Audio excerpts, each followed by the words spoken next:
Okay, so when we came in the year 2000, I came in at a time when autism, the stigma associated with autism was very, very high. Many people were not talking about their experiences with their children.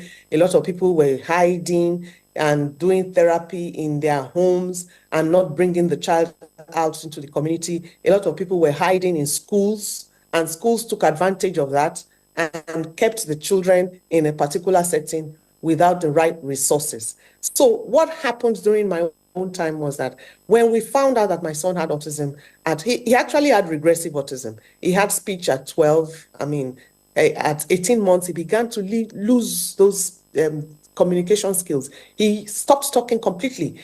And when I got the diagnosis, I was blessed to have a pediatrician at that time who after countless visits to the hospitals and people saying, oh, don't worry, there's nothing wrong with your son. He's a boy, he talks late. And when I found Dr.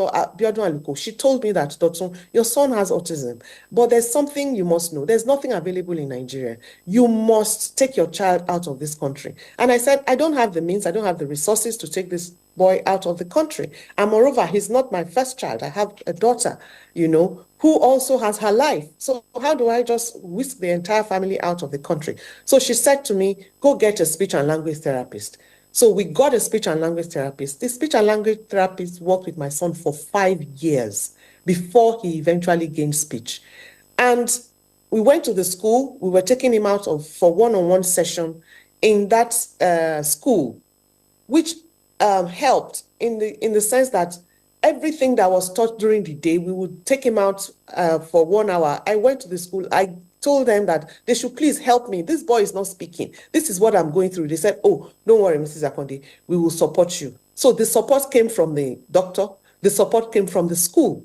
The school gave me 1 hour after school to support this young man. And by the time he got to the age of 5, and the school had something very interesting. They were very big in music and concerts.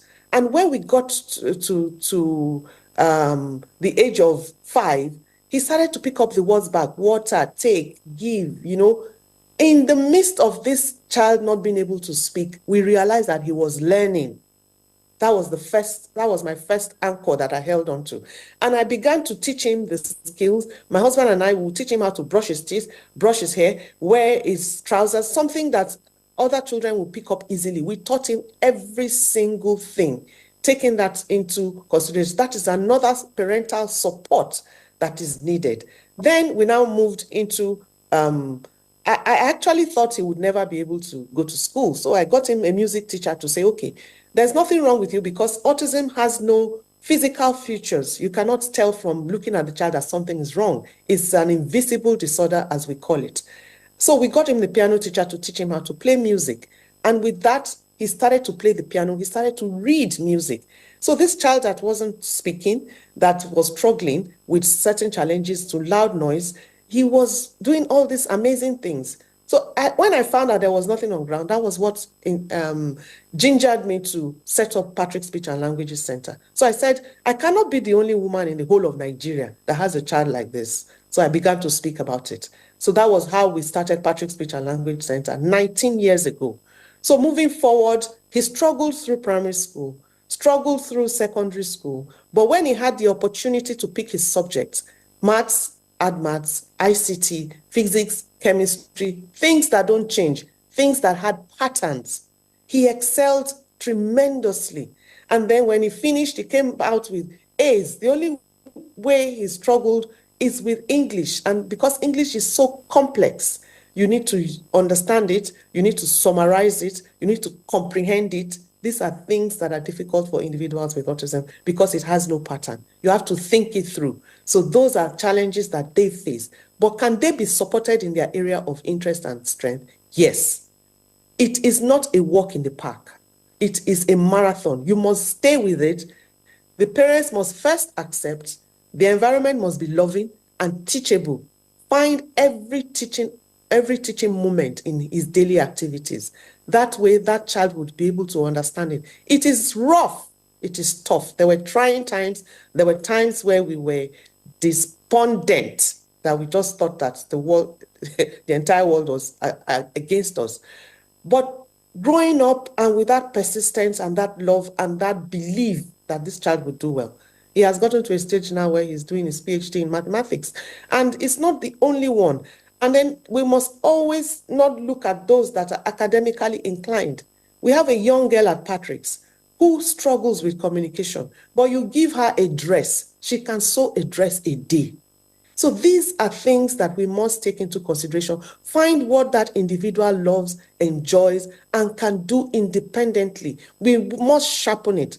There is no child that's or no adult that cannot get. All he does is work with the nannies, work with the janitors. He takes out the bin every day. So we must not allow this to overwhelm us, even though I know it sometimes seems like a hopeless journey. We must hold on to the anchor of hope for this our children to be able to be successful in whatever area we find that we can support them. The government too needs to come in. It's a financially draining condition. We spend a lot of money on therapy, not knowing when it will end. We need the support for these families. We need the mental health training for the parents to give them some form of respite in their way, in their journey towards helping these children get to a place of independence. So that's where the support, the community too needs to come into support. The religious houses need to come into support. If these families get all this support that is needed, corroborate this story that with the support they get from the US, it is just out of this world. Not to talk of what financial help that they get, and we get none. We, the parents, take this on foolhardy and with all our shoulders in place. So the support is will be very much appreciated.